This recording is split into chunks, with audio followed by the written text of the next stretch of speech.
Habang gutom na gutom ang lalaking ito, napaupo siya sa isang mamahaling restaurant. Pero alam niyang hindi sapat ang pera niya. Pero anong ginawa niya sa sobrang gutom niya? Hindi mo aakalain.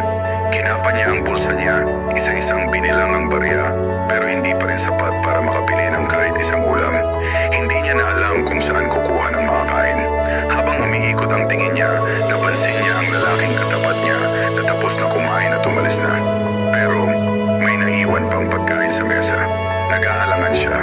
Nahihiya siyang kunin ang pagkain pero ilang araw na siyang walang kain. Nanginginig ang kamay niya habang inaabot ang plato. Ngunit bago pa man siya makapagsubo, biglang dumating ang may-ari ng restaurant. Bawal yan, ang sabi ng may-ari.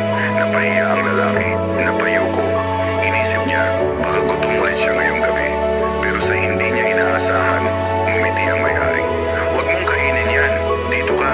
Inalok siya ng bagong luto at masarap na pagkain. Hindi makapaniwala ang lalaki.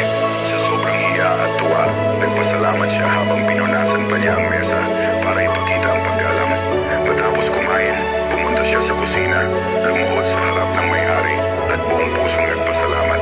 Sa wakas, napatunayan niyang hindi lahat ng tao sa mundo ay masama o mapanghusga. Mga kaibigan, sa buhay natin, minsan akala natin wala nang mabubuting tao.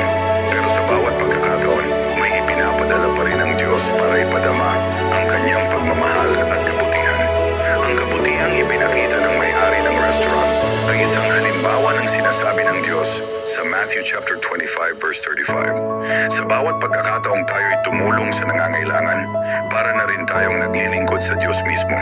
Kung naantig ka sa kwentong ito, mag-iwan comments at i-share ito para mas marami pa ang ma-inspire na maging mabuti sa kapwa.